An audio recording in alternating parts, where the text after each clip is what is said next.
Həyətində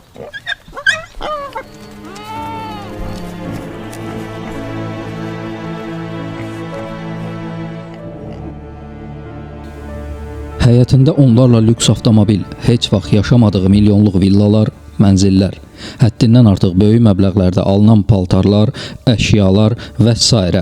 Amma gözləri doymayan, arzuları bitməyən insanlar. Bu mənzərə sizə uzaq gəlirsə, gəlin daha tanış bir yerə, öz gündəlik həyatımıza baxaq.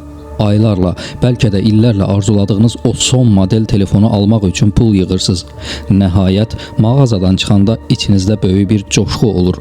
Bəs sonra ən yaxşı halda bir neçə həftə keçir və o sehirli cihaz cibinizdəki adi bir əşyaya çevrilir. Yaxud illərlə bircə kirayədən çıxım, öz evim olsun, başqa heç nə istəmirəm deyirsiniz. Gecə gündüz çalışıb o evə sahib olursunuz. Amma bir müddət keçir və o divarlar da sizə adi görünməyə başlayır. Sevinç dalğası çəkilir, yerini yenə o köhnə, tanış suala verir. İndi bəs nə? Bu niyə belədir? Niyə nail olduqlarımız bizə bir neçə addımdan sonra bəs etmir? Daha qəribəsini deyim, balaca bir uşağa diqqət edin. Günlərlə əldə etmək üçün mağazanın ortasında ağladığı, fəğan qopardığı bir oyuncağı ona alırsınız. Amma o uşaq cəmi bir fəsil, bəlkə də bir neçə saat sonra oynayandan sonra onu bir kənara tuluyur. Axı uşaq dediyimiz varlıq saf, məsum və pis niyyəti olmayan, maddiyyatı dərk etməyən bir canlıdır. Əgər bu acgözlük və ya ego deyilsə, bəs nədir? Bu videoda yenə insan psixologiyasının qaranlıq tərəflərinə, gizli qalan həqiqətlərlə üzləşməyə doğru birlikdə çox maraqlı və dərin bir səfərə çıxacağıq. Özümüzü daha yaxşı tanımaq üçün tamamilə yeni və fərqli yanaşmaları birlikdə kəşf edəcəyik. Bu səfərdə fikirlərimizi çaşdıran çox ağır, amma bir o qədər də fundamental sualların cavablarını axtaracağıq. Bizi bu bitmək bilməyən, sonsuz qaçışa məhkum edən, beynimizin içindəki o gizli proqram nədir? Niyə insan ruhu əldə etdiyi maddiyyatla dolmaq əvəzinə daha da böyük bir boşluğa yuvarlanır? Və ən əsası, həyat fəlsəfəmizi tamamilə dəyişərək bu çıxılmaz döngədən qurtulmağın o 3 sehirli metodu hansıdır? Mövzuya başlamazdan əvvəl videonu bəyənib paylaşıb kanala dəstək olduğunuz üçün hər birinizə ayrılıqda təşəkkürümü bildirirəm. Beləliklə, gəlin ilk sualdan başlayaq. Bizi bu sonsuz qaçışa məhkum edən psixologiyamızdakı o daxili proqram nədir? Cavab ilk baxışda çox məsum görünən, amma insan tərəqqisinin anası sayılan bir hissi, maraq hissi. Bəli, bizə lazım olub olmamasından asılı olmayaraq, bizi davamlı olaraq daha çoxunu, daha yenisini əldə etməyə məcbur edən şey təbiətimizdəki o amansız kəşf etmək ehtirasıdır. Gəlin bir anlıq zaman maşınına minib minlərlə il əvvələ, ibtidai icma dövrünə qaydaq.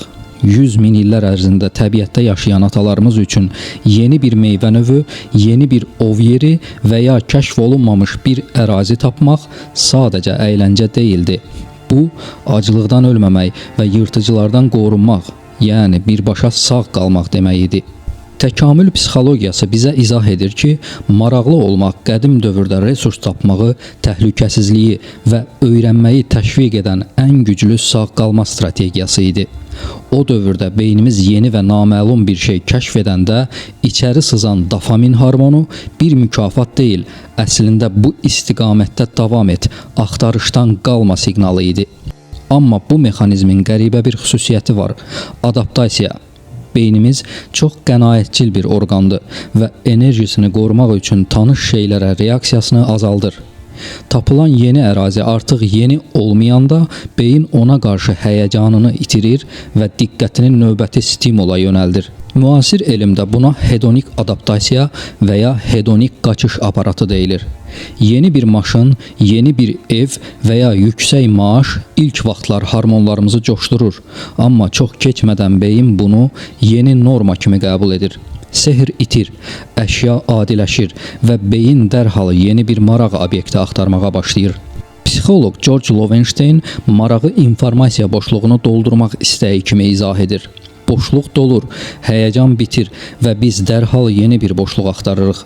Məsələ burasındadır ki, bu təbii maraq hissi təməldə duran ən böyük mexanizmdir. Müasir dünyadakı digər bütün tətikləyicilər isə sadəcə bizim bu qədim instinktimizi ustalıqla istismar edir. Məsələn, başqaları ilə müqayisə. Beynimiz sosial bir qəbilə varlığı kimi təkamül edib. Qədim icmada başqasında nə var sualı həyati əhəmiyyət daşıyırdı. O hansı yeni aləti düzəldib, hansı qidalı meyvəni tapıb. Əgər kiminsə statusu məndən yüksəkdirsə, mən də sağ qalmaq və nəsil artırmaq üçün eynisini əldə etməliyəm. Bugün sosial şəbəkələrdə kiminsə yeni maşınını, evini və ya tətil fotosunu görəndə içimizdə oyanan o qəribə hiss sadəcə paxıllıq deyil, beynimizin mən də o resursu kəşf etməliyəm deyən qədim hayqırışıdır. Reklamlar və marketinq nəhəngləri isə bu mexanizmi mükəmməl şəkildə idarə edirlər. Onlar bizə heç vaxt sadəcə bir əşya satmırlar. Onlar hər bir məhsulu əvvəl görmədiyiniz, indi ən aktual və bütün hamının əldə etdiyi bir yenilik kimi təqdim edirlər. Beyində dərhal yenilik siqnalı yanır, dopamin ifraz olunur və süni bir maraq dalğası yaranır. Bizə elə gəlir ki, o məhsula ehtiyacımız var. Halbuki biz sadəcə yeni bir şey kəşf etmək hissinin müştərisi oluruq. Yəni bizim daxili maraq hissimiz iki fərqli qatda işləyir. Birinci qat təməl təkamül marağı, yeni resurs, yeni ərazi axtarışı. İkinci qat sosial və mədəni təbəqə, status, imic, mən də bu elit klubun üzvüyəm mesajı. Əsl faciə də buradadır. Təkamül bizə bu kəşf etmək və doymazlıq mexanizmini təbiətdə bəzən kritik anlarda istifadə etmək üçün vermişdi. Müasir dünya, kapitalizm və sosial media isə bu düyməni 24/7 basılı saxlayır. Nəticədə doymaq bilməyən, davamlı olaraq qaçan, amma əsla yerindən tərpənə bilməyən tükənmiş insan kütləsi yaranır. İndi ağlınızdan yəqin ki, belə bir sual keçir. Yaxşı, axı minlərlə il əvvəl yaşamış o qədim insanla indiki müasir insanın nə əlaqəsi var? Bizim uzaq babalarımız meşədə, mağarada yaşayan, elmi, təhsili, şuuru indiki səviyyədə olmayan ibtidai varlıqlar idi. Bugün isə xaricdə top universitetlər bitirmiş, yüksək vəzifələr tutan, brend geyimli, qalstuklu, intellektual insanların o meşədəki ovçularla nə bağlılığı ola bilər? Elə məsələ də burasındadır ki, biz sahib olduğumuz texnologiya, diplomlar və göydələnlərlə özümüzü o meşədəki insanlardan çox fərqli, çox daha üstün və ağıllı hesab edirik. Amma acı həqiqət budur. Bütün bu saydıqlarımız sadəcə kosmetik dəyişikliklərdir. Biz sivilizasiya olaraq böyük şəhərlər tikmişik, amma bioloji olaraq hələ də o meşədəki mağara adamının proqramı ilə işləyirik. Təkamül tarixində bir neçə min il, bir göz qırpımı qədər qısa zamandır və beynimizin fundamental emosional strukturu bu müddətdə dəyişməyib.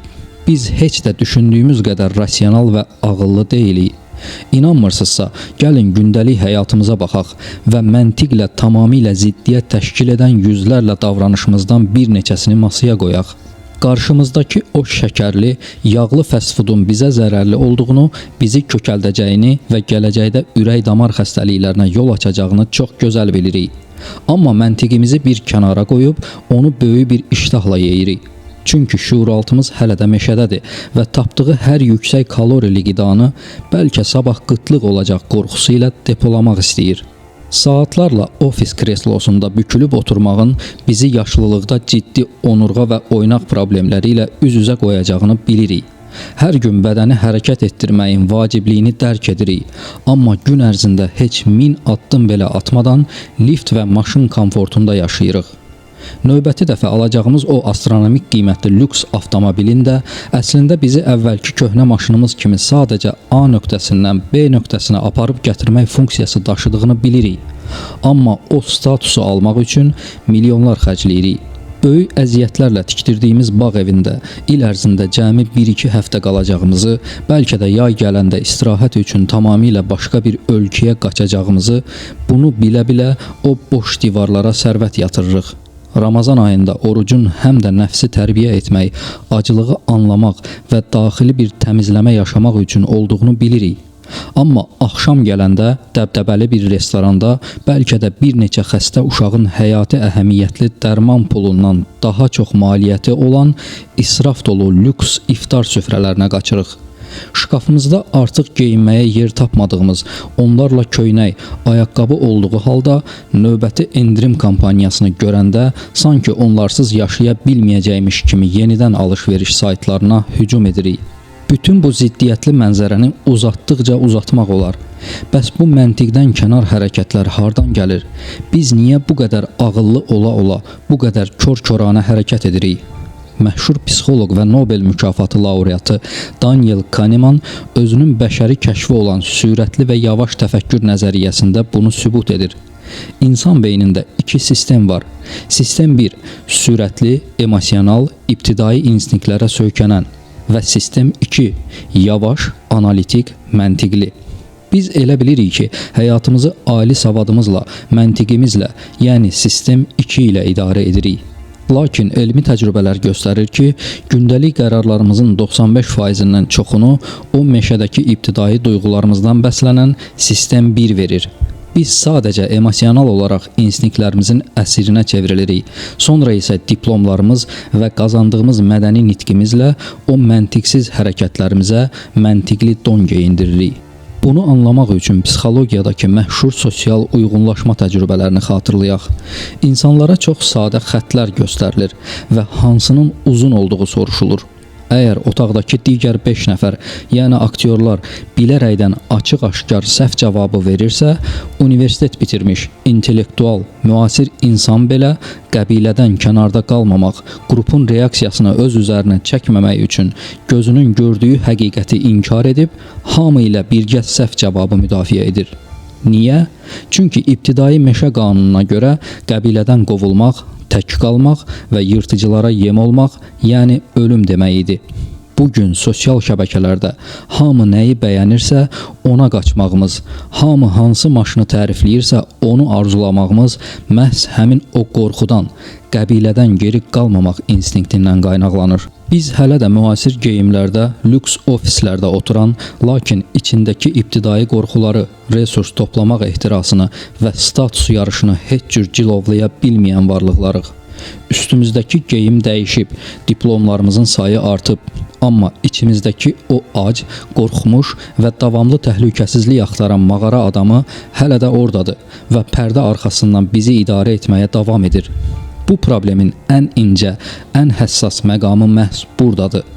Biz insan olaraq içimizdəki o ibtidai maraq və kəşf etmək instinktini ağlımızla, elmimizlə idarə etmədikcə, kənardan baxanda çox gülünc, gözü doymayan, acgöz varlıqlara çevrilirik. Tarix boyu yaranmış bütün fəlsəfi cərəyanlar, dinlər, mənəvi kamillik yolunda böyümüş dahi mütəfəkkirlər əslində fərqli dillərdə eyni tək bir yolu göstəriblər. İnsan öz hisslərini, instinktlərini idarə edə bildiyi qədər insandır. Gündəlik həyatda tez-tez işlətdiyimiz filankəsin nəfsi doymur, nəfsinə qul olub kimi anlayışlar bizə daha çox dinlərdən və mənəviyyat fəlsəfəsindən tanışdı. Amma gəlin məsələyə elmi və real pərdə arxası tərəfdən baxaq. Əslində insan biologiyasında nəfs deyə ayrıca müstəqil bir duyğu yoxdur. Bizim nəfs adlandırdığımız şey insanın o qədim ibtidai maraq hissinin, təhlükəsizlikdə qalmaq xofunun, sağ qalıb ölməmək üçün ətrafda gördüyü hər bir resursu toplamaq, yığmaq instinktinin müasir dünyadakı təzahürüdür. Mağara adamı tapdığı hər quru budağı, hər qoz fındığı yuvasına daşımalı idi. Çünki bu onun sağ qalma zəmanəti idi. Amma bugün bəşəriyyət üçün böyük bir ayılma anıdır. Biz artıq ibtidai insan deyilik. Dünya kökündən dəyişib. Bugün mağarada yaşamırıq və hər küncdə bizi yemək istəyən vəhşi pələnglər yoxdur. Bizə heç bir real faydası, heç bir həyati funksionallığı olmayan əşyaları, nəhəng evləri, son model maşınları alıb qarajımıza, otaqlarımıza doldurmaqla həyatımızda heç nə dəyişməyəcək.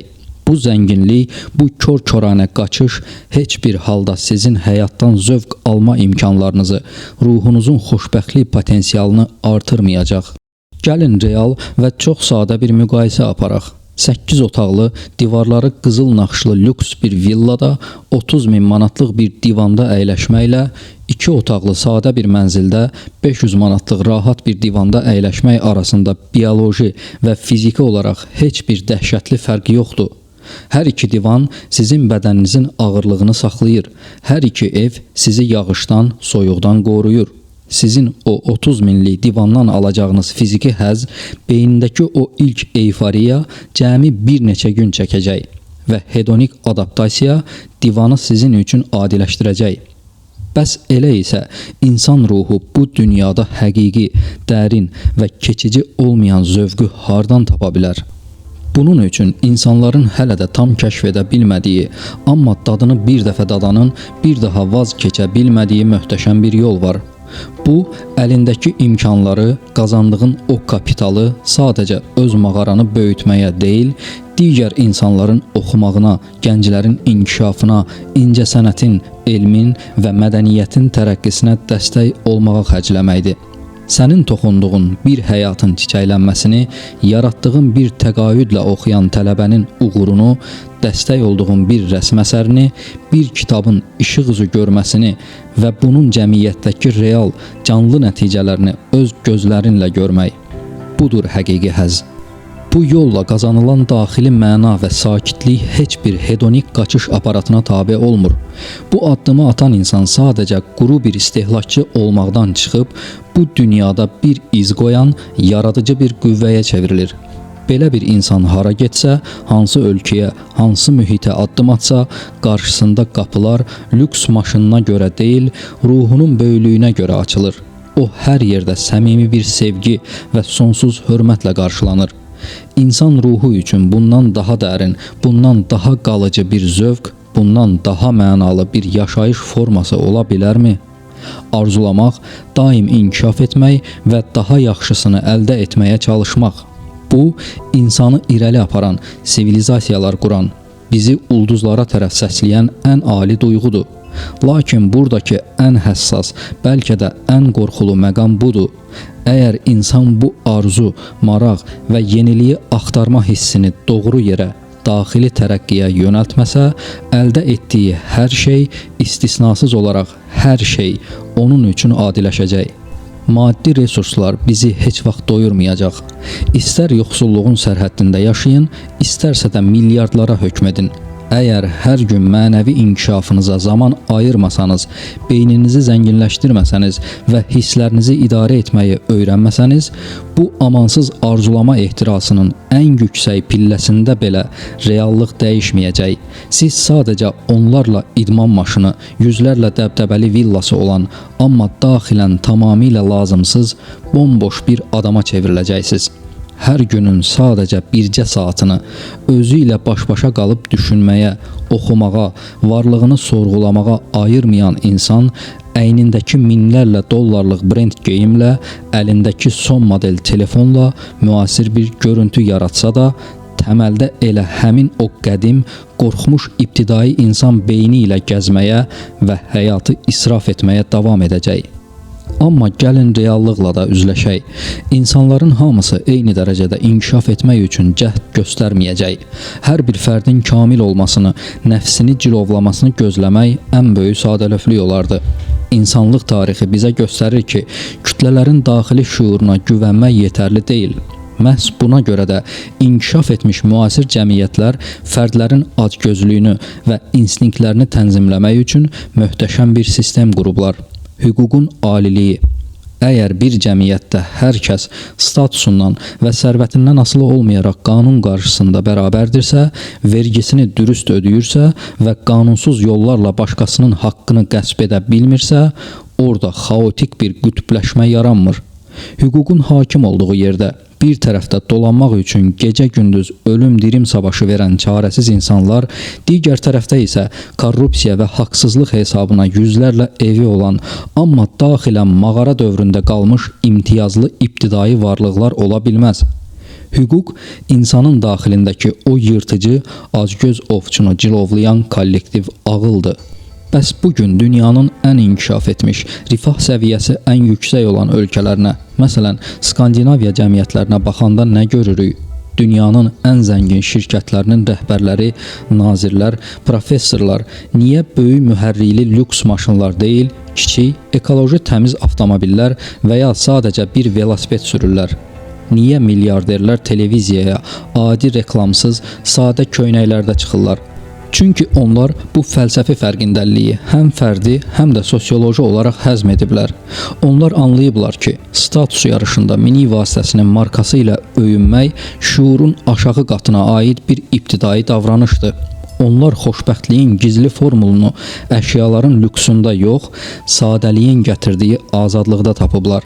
İnsan daxilən dolub daşanda özünü sübut etmək üçün kənardan heç bir protez zənginliyə ehtiyac duymur. O ki qaldı bizim fərdi xilasımıza, biz beynimizi o hedonik qaçış aparatından düşürmək, bu sonsuz və tükədici döngədən qurtulmaq üçün 3 təməl metodu həyatımızın mərkəzinə qoymalıyıq. 1. Hədəfə deyil, prosesə fokuslanın. Biz xoşbəxtliyi həmişə gələcəkdəki o tək bir saniyəyə yükləyirik. O evin qapısını açdığım an xoşbəxt olacam. Yaxud o vəzifəyə oturduğum gün hər şey bitəcək. Amma ora çatanda sevinç saniyələr içində buxarlanır. Sirr ondadır ki, o hədəfə doğru irəliləyərkən tökdüyünüz tərin, göstərdiyiniz əməyin, qarşılaşdığınız çətinliklərdən öyrəndiyiniz dərslərin, yəni yolun özündən zövq almağı öyrənməlisiniz. Kitabın dəyəri onun son səhifəsindəki nöqtə deyil, o nöqtəyə qədər vərəqlədiyiniz, oxuduğunuz, xəyallara daldığınız o möhtəşəm oxunma prosesinin özüdür. Yol hədəfdən daha gözəldir. 2. Həzz ilə mənanı səhv salmayın. Müasir kapitalist dünya bizə davamlı olaraq həzz satır. Yeni bir telefon, sürətli bir maşın, bahalı bir geyim sizə ani bir eyfariya, yüksək coşğu, yəni həzz verir. Lakin həzz qısa müddətlidir. O dopamin pik edib aşağı düşənə qədər davam edir və çox tez buxarlanır. Sizin ruhunuzu içdən-içə dolduran, o qorxulu boşluq hissini kökündən yox edən yeganə qüvvə isə mənadır. Bizi hedonik qaçış aparatının qurbanı olmaqdan xilas edəcək şey fərdi mənəvi vərdişlərimiz və ruhumuzu qidalandırmaq formamızdır. Bunun üçün milyarder olmağa, hansısa elit klublara üzv olmağa ehtiyac yoxdur. Dünyanın ən böyük zənginlikləri hər kəs üçün tamamilə pulsuzdur. Sadəcə onlara yönəlmək cəsarət tələb edir. Məsələn, kitab oxumaq vərdişi. Bir kitabı vərəqləmək sadəcə kağız parçalarına baxmaq deyil. Bu, zaman və məkan sərhədlərini aşaraq sonsuz bir xəyallar dünyasına səyahət etmək, əsrlər əvvəl yaşamış dahi bir beyinlə təkbətək söhbətə əyləşməkdir. Bu elə bir zövqdür ki, sizi heç bir maddi əşyanın apara bilməyəcəyi dərinliklərə qonaq edir. Biz doğulduğumuz andan etibarən ailəmiz, ətrafımız və cəmiyyət tərəfindən uşaqlıqdan bizə öyrədilən, hazır çərçivələrə salınmış müəyyən düşüncə qəlibləri ilə böyüyürük. Şuurumuza sanki mütləq həqiqətmiş kimi bəzi sərt hökmlər yeridilir. Bu adam yaxşıdır, o adam pisdir, bu dindardır, o kafirdir. Belə etmək ayıbdır, elə etmək düzgündür. Biz dünyanı bizə verilən bu hazır eynəklərlə görməyə məcbur edilirik. Məktəb illəri başlayanda isə vəziyyət daha da qəribələşir.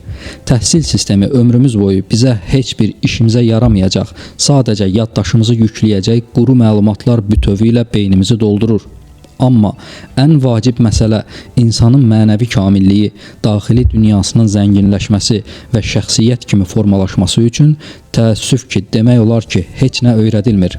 Məhz bu nöqtədə bütün məsuliyyət tamamilə öz üzərimizə düşür. Oxuyub özünü inkişaf etdirən, dünya görüşünü genişləndirən insanın beynindəki o standart, paslanmış qəliblər qırılmağa başlayır.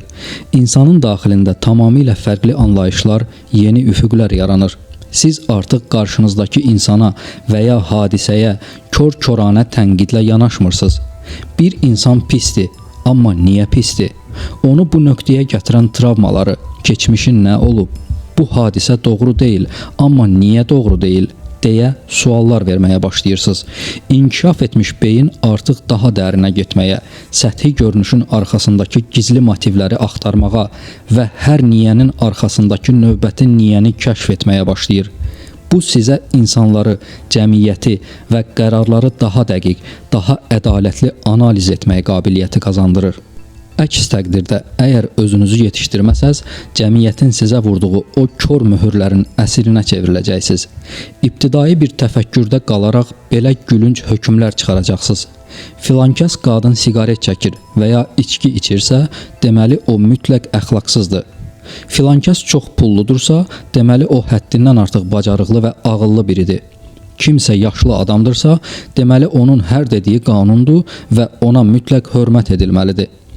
Avropada insanlar azad münasibətlər yaşayır. Deməli orada hamı əxlaqsızdır. Hər şey biabırçılıqdır. Əgər anlayışlarınızı sorğulamağı, sizə hazır verilən hər informasiyaya şübhə ilə yanaşmağı öyrənməsəniz, həyatınız çox acınacaqlı bir qapalı dövrədə keçəcək. Hər gün eyni şeyləri təkrarlayacaqsınız. İş, ev, mənasız seriallar və TikTok döngəsi. Və bu sonsuz qaçış aparatının içində sadəcə ətrafa, dövlətə, hava şəraitinə, insanlara deyinərək, amma özünüzü 1 santimetr belə irəli aparmadan yaşayıb köçəcəksiniz.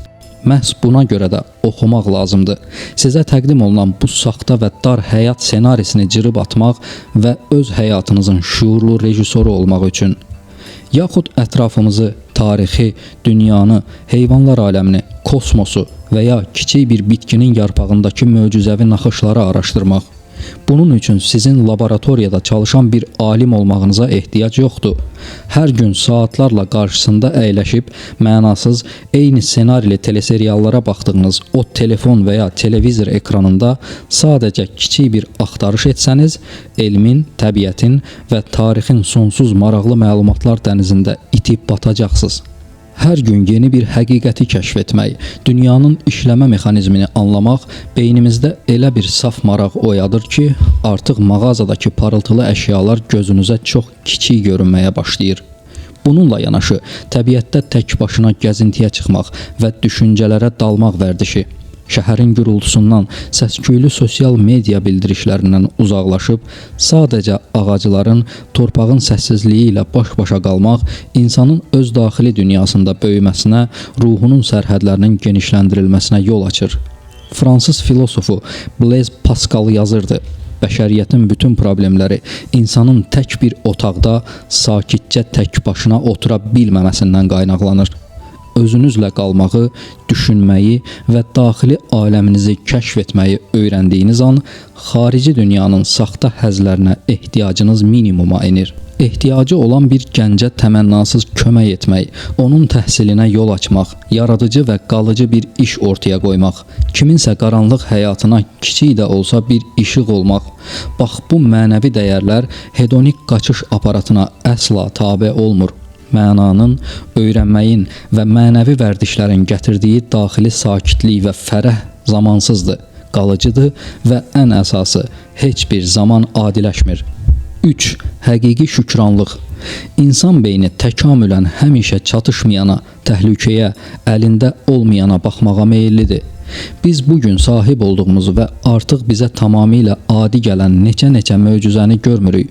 Başınızın üstündəki o etibarlı damı, canınızın sağlığını, hər səhər döyünən ürəyinizi və ətrafınızdakı sevdiyiniz insanları sanki bugün həyatınızda ilk dəfə qazanmısınız kimi yenidən idrak etməyə çalışın.